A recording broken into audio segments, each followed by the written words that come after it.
Malam hari di sebuah pasar, ada banyak pejalan kaki dan kendaraan yang lewat dengan acuh tak acuh. Dedaunan dan air kotor berserakan di tanah. Mungkin di dalam sebuah kota metropolitan, wilayah seperti ini adalah noda yang paling dipandang rendah orang. Wilayah yang mereka harap tidak pernah ada. Di dekat dinding di sebelah persimpangan, ada seorang pria yang sedang dengan santai dan berpuas melakukan pekerjaannya. Ini adalah seorang pemuda berlumuran keringat dan kotoran yang sedang menjual tahu. Dia mengenakan rompi putih, celana berwarna hitam, dan sepasang sandal jepit biru tua. Rambut pemuda itu berantakan, memiliki wajah yang agak dewasa dan tampan. Jika seseorang melihat lebih dekat, mereka akan menganggapnya sebagai seorang pria yang baik hati dan ramah. Sangat disayangkan bahwa tidak peduli bagaimana penampilannya, para wanita yang berjalan di sepanjang jalan bahkan tidak meliriknya, karena dia hanya seorang penjual tahu. Hari ini memang penjualannya agak begitu sulit. Hal ini karena curah hujan akhir-akhir ini begitu sering. Namun, pemuda ini tampak tidak begitu sedih dalam hal ini. Dia malah memiliki ekspresi santai dan puas. "Paman, sudah waktunya kamu bayar uang keamanan. Kamu sudah nunggak 2 hari." Suara laki-laki bernada tinggi tiba-tiba muncul dari samping.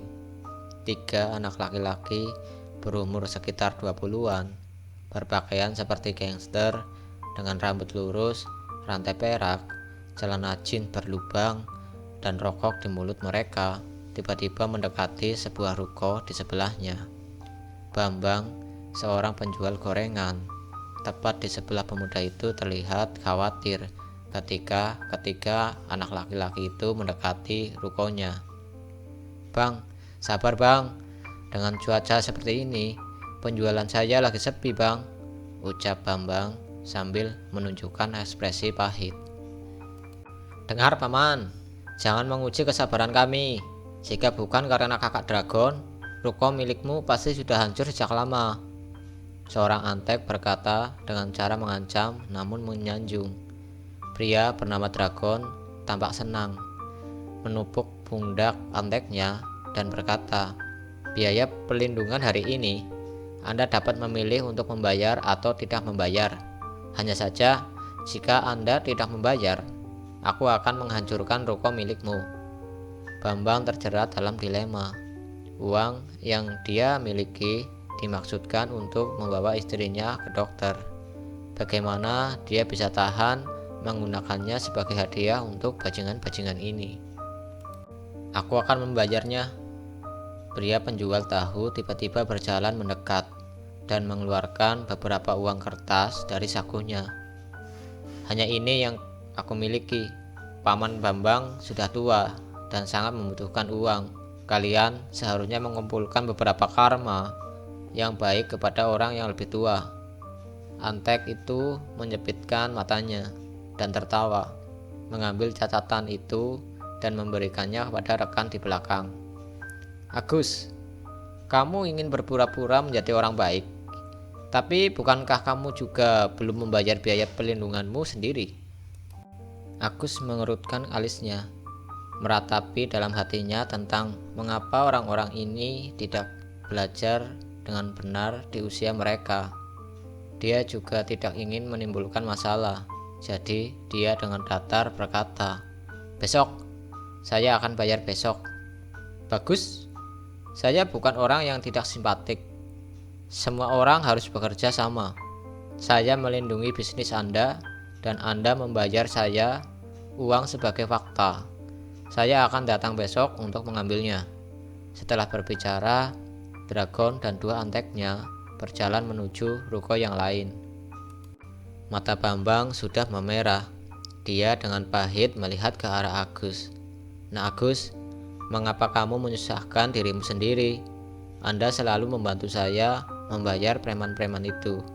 Bagaimana saya bisa membiarkan ini terus berlanjut. Paman, jangan katakan hal seperti itu. Ketika saya baru datang dan belum bisa menyelesaikan kehidupan di sini, Anda datang dan membantu saya. Ini adalah cara saya membalas kebaikan Anda. Bambang mengerti bahwa dia tidak bisa meyakinkan Agus, jadi dia hanya bisa menghela nafas. Agus tidak keberatan dan kemudian tertawa. Itu adalah tawa yang membosankan namun tulus, seolah-olah pemerasan tadi tidak mempengaruhi suasana hatinya. Ngomong-ngomong, bagaimana penyakit istrimu? Mata Bambang dipenuhi dengan rasa terima kasih ketika mendengar ucapan Agus. Ini semua berkat Anda, karena telah meminjamkan uang untuk mengobati istri saya. Saat ini dia hanya perlu melakukan beberapa pemeriksaan lagi, minum obat, insya Allah akan baik-baik saja. Oh, bagus. Saya harap dia akan cepat sembuh.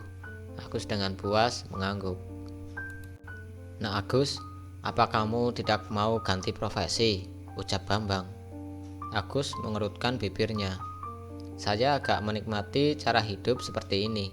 Menjual tahu tidak buruk, sederhana namun mampu menyediakan cukup untuk makan. Kamu... Bambang menggeleng-gelengkan kepalanya ketika mendengar ucapan Agus. Kamu baru berusia 24 tahun. Anak-anak lain seusiamu sedang belajar di universitas atau sibuk membangun karir. Saat ini kamu bahkan tidak mempunyai pacar. Kamu tahu kan, wanita zaman sekarang lebih tertarik dengan pria mapan. Aku benar-benar khawatir tentang masa depanmu. Melihat kekhawatiran Bambang, Agus merasa tersentuh. Setelah malam tiba, Agus merapikan rukonya dan kemudian kembali ke kontrakan jelek yang disewanya. Ini adalah kontrakan kecil yang telah ada selama bertahun-tahun. Sewa untuk tiap bulannya hanya 400.000. Hanya karena tidak ada yang mau tinggal sehingga harganya semurah ini. Dia hanya memiliki perabotan yang sangat sederhana. Sebagian besar adalah barang bekas yang dibuang begitu saja. Ada tempat tidur, lemari, kulkas, dan TV yang hanya memiliki beberapa saluran dasar. Setelah melakukan beberapa kegiatan, Agus menatap kalender yang tergantung di dinding. Dia memeriksa tanggal, tiba-tiba teringat sesuatu dan kemudian bergegas untuk mandi. Dalam waktu kurang dari 10 menit, dia keluar dengan setelan kemeja kotak-kotak dan celana jeans hitam yang membuatnya terlihat rapi. Setelah meninggalkan rumahnya, Agus bergegas menuju daerah paling makmur di wilayah itu. Kehidupan malam berpesta dan mencari kesenangan ada di mana-mana. Ada rok warna-warni dan segala macam parfum yang berbeda. Wanita muda dan cantik yang bernilai 70-85 banyak terlihat di daerah ini. Hanya saja Agus tidak berani untuk melihat ke arah mereka. Tujuannya kali ini adalah sebuah restoran mewah yang ada di daerah itu. Memasuki restoran, Agus berjalan ke counter dan kemudian duduk di sudut. Kak Agus, kamu baru datang, kata laki-laki yang menakan rompi sambil mengungkapkan senyum yang hangat. Bos Erin sudah lama menunggumu. Agus memberinya senyuman. Kak Erin tidak marah kan? Saya pulang sedikit kemalaman, jadi saya datang terlambat. Tidak marah, ucap Eko sambil melambai-lambaikan tangannya. Kak Agus, rahasianya apa sih? Kok bos kami bisa tertarik dengan Kak Agus? Jangan bicara omong kosong. Tidak ada yang terjadi antara aku dan bosmu. Agus benar-benar tidak berdaya dengan omong kosong mereka. Saat Eko akan kembali bertanya, suara yang menawan namun bermartabat dan cerdas tiba-tiba muncul di belakangnya. Nah Eko, sepertinya mulutmu terlalu banyak omong kosong. Bagaimana jika bulan ini gajimu dipotong? Seolah-olah disetrum oleh arus listrik, Eko tiba-tiba tersadar dan segera berpura-pura seolah-olah tidak ada yang terjadi. Hanya saja keringat dingin yang ada di dahinya mencerminkan rasa takutnya.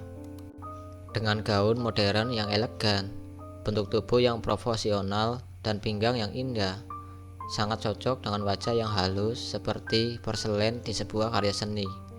Ini adalah wanita muda dengan penampilan seperti dia keluar dari lukisan. Saat ini ia sedang berjalan menuju Agus. Agus tersenyum dengan wajah dan matanya menatap lurus ke arah wanita itu. Tanpa rasa canggung sedikit pun, dengan tulus ia berkata, "Kak Erin, selamat ulang tahun."